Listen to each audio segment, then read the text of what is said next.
Aujourd'hui, on constate qu'énormément d'hommes sont fatigués. Pas fatigués parce qu'ils travaillent trop, mais plutôt fatigués parce qu'ils ne récupèrent jamais. Bienvenue à tous dans cette vidéo où on va essayer de répondre à la question pourquoi est-ce que les hommes sont autant fatigués aujourd'hui. L'INSERM nous rappelle que les recommandations pour les adultes tournent autour de 7 à 9 heures de sommeil par nuit.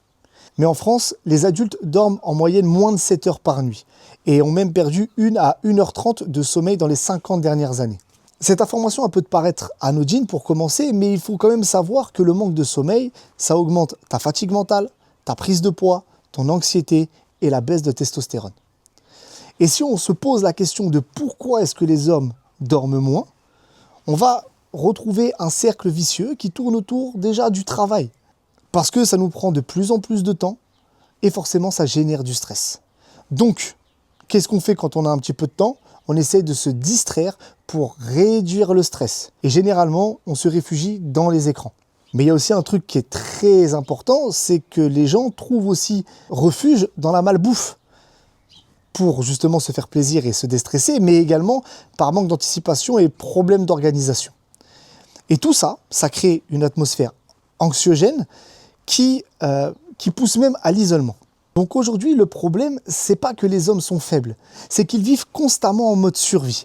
Avant de passer à la première partie, sachez que je m'adresse à tous les papas du monde. Mais en tant que musulman, je me dois de rappeler que l'islam nous rappelle quelque chose d'essentiel. Ton corps a un droit sur toi.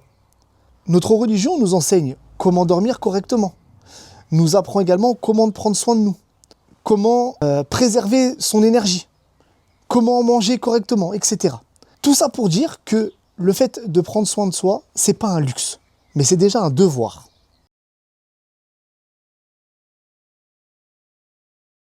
Le cerveau moderne de l'homme est constamment agressé.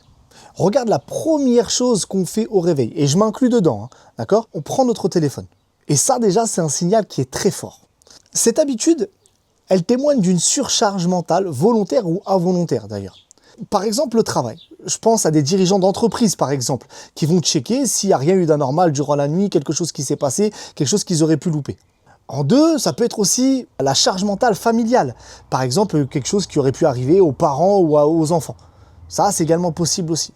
On va retrouver en trois, en termes de surcharge mentale, on va retrouver aussi les finances. Par exemple, l'attente d'un paiement. On est dans une période difficile, forcément, ça peut être quelque chose qui peut jouer. Il y a aussi également les notifications diverses, d'accord? Donc, voir qui est passé sur notre profil durant nos 7 heures de sommeil. Est-ce qu'il y a quelqu'un qui a fait une insomnie et qui a pensé à nous? Voilà, tac, on va checker. Et voilà, ça, c'est l'une des premières choses qu'on fait. Et en dernier, il va aussi avoir cette certaine pression sociale d'être au courant, d'être à jour sur les informations, les dernières informations qui sont tombées durant la nuit. Et du coup, est-ce que tu connais le temps d'écran moyen pour un homme en 2025, là, 2026? Pour un homme moyen, c'est environ 4 heures par jour. Et ça monte beaucoup plus quand c'est un entrepreneur, un créateur de contenu ou quelqu'un qui a besoin d'être constamment connecté. Par exemple, moi, je sais que je suis facilement entre 8 et 9 heures par jour sur mon téléphone. Et j'ai pas le détail exact de mes applications. Bref. Et tu vois, tout ça, forcément, ça peut pas faire diminuer le stress. C'est pas possible. Ce stress, ça va avoir un impact très important sur ton taux de cortisol. Le cortisol, c'est l'hormone normale du stress.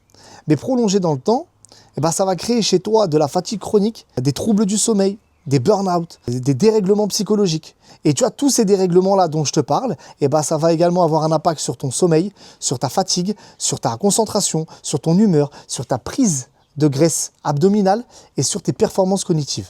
Tu vois, aujourd'hui, beaucoup d'hommes sont fatigués, mais en fait, c'est parce que leur système nerveux, il est tellement sous tension qu'ils n'arrivent même plus à récupérer correctement. Si aujourd'hui, tu te sens fatigué, c'est parce que même au repos, tu ne récupères pas. Tu as beau ignorer tes limites, il y a toujours un moment où ton corps va te faire ressentir cette fatigue. Et donc, du coup, quand tu penses manquer de motivation, en fait, tu manques déjà de récupération. Là, déjà, dans un premier temps, tu as déjà besoin de récupérer mentalement. Juste déjà avec du silence. Pas d'écran, pas de distraction, rien. Et ça, il y a quelque chose qu'on va retrouver, nous, dans nos prières, 5 fois par jour. Et si tu ne pries pas, tu vas le retrouver également dans la méditation, d'accord, de manière générale.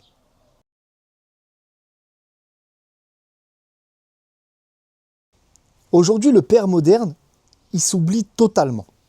Il essaye de tenir son rôle de père, son rôle de mari, son rôle de patron, mais son rôle d'homme, pour sa propre personne, totalement inexistant.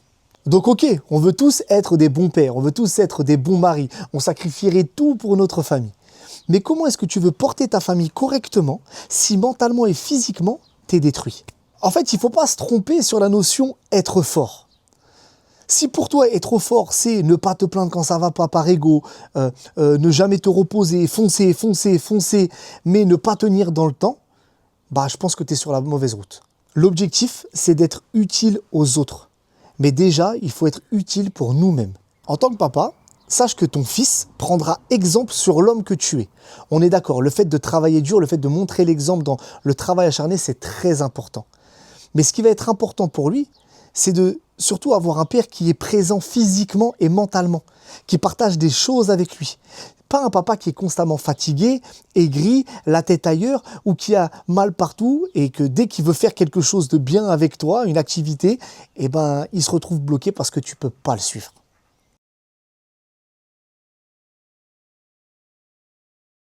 La pire erreur maintenant est d'attendre le moment parfait, vu que dans nos vies, le calme total n'existe pas.